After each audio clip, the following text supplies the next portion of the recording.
세월의 아픔이 아직도 생생합니다. 그때 고등학생이었던 아이들이 지금의 20대입니다. 그 아이들의 세상은 어떨까요?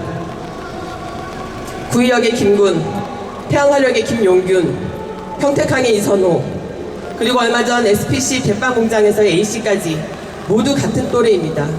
이 아이들은 학교에서도, 일터에서도, 일상을 즐기던 거리에서도, 그 어디에서도 안전하지 않았습니다. 제 아이들이라고 안전할 거라고 누가 장담할 수 있겠습니까? 윤석열 대통령이 취임식에서 35번이나 자유를 외칠 때 어쩌면 이런 비극은 예고되었을지도 모르겠습니다. 중대재해처벌법을 완화하겠다고, 공무원 수를 줄이겠다고, 공공인력을 감축하겠다고 엄포를 놓았을 때 이미 국민의 안전과 생명은 뒷전이었습니다. 소잃고 외양간 고친다는 말이 있습니다. 그런데 박근혜 정부나 윤석열 정부는 외양간을 아예 없애버립니다. 해경을 해체했던 박근혜처럼 윤석열 정부는 가장 먼저 현장에 있었던 사람들을, 그 하위직을 먼저 수사하고 있습니다. 우리 모두 현장에서 일하는 노동자입니다. 우리는 조직의 수장이 바뀔 때 무엇이 바뀌는지 가장 먼저 알고 있는 사람들이고 가장 잘 알고 있는 사람들입니다. 재난과 안전관리기본법에서 분명히 재난의 예방에 대해서는 국가와 지방정부에게 그 책임을 묻고 있습니다. 그런데 윤석열 정부는 진심으로 사과했습니까? 윤석열은 죄송한 마음이다 라고 말했지만 사실은 대통령으로서 국민의 안전과 생명을 지키지 못했다는 걸 구체적으로 사과해야 합니다. 그 대통령실의 직원들이 국회에서 웃기고 있네 이런 필담을 나누는 것이, 그런 모습을 보았을 때 과연 이 대통령이 진심으로 죄송한 마음을 갖고 있는지 믿을 수가 없습니다. 또한 외신 기자들 모은 자리에서 우스갯소리를 하던 그 총리는 즉각 사퇴해야 합니다.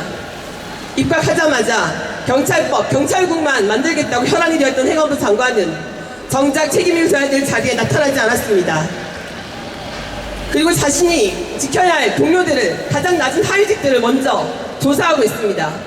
행안부 장관은 즉각 사퇴하고 책임자로서 처벌을 받아야 합니다. 서울시장과 용산구청장도 마찬가지입니다. 언제나 현장에서 생명의 위협을 맡으면서 가장 먼저 일을 하고 계신 분들이 우리 소방본부 동지들인 걸 알고 있습니다. 참사 현장에 계셨다가도 바로 다음날 출동해서 추기기계 폭행을 당하고, 제가 떨리던 손으로 현장에서의 말씀을 하던 용산 소방서장을, 그 영상을 잊을 수가 없습니다. 또 현장에서 울부짖던 경찰관의 모습도 잊을 수가 없습니다. 윤석열 정부는 신속한 수사를 하겠다고 가장 먼저 낮은 하위직들을 조사하고 있습니다. 어제 용산경찰서 정보과 소속 경찰관이 유명을 달려졌습니다. 그분의 명복을 빕니다. 이 자리에 함께 계신 경찰 공무원 동지 여러분, 여러분은 언제까지 정권의 하수인으로 그 자리에 머무실 작정입니까? 우리는 오늘 이 자리에서 전국 노동자 대회에서 공무원도 노동자라고 더 이상 이대로 살 수 없다고 외치고 있습니다. 경찰 공무원 동지 여러분, 여러분도 이제는 정권의 하수인이 아니라 노동자라고 밝히시고 당당히 일어서십시오. 윤석열 정부는 경찰 지휘권을 가지고도 국민의 안전과 생명이 아닌 정권의 안정을 지키는 데 급급합니다.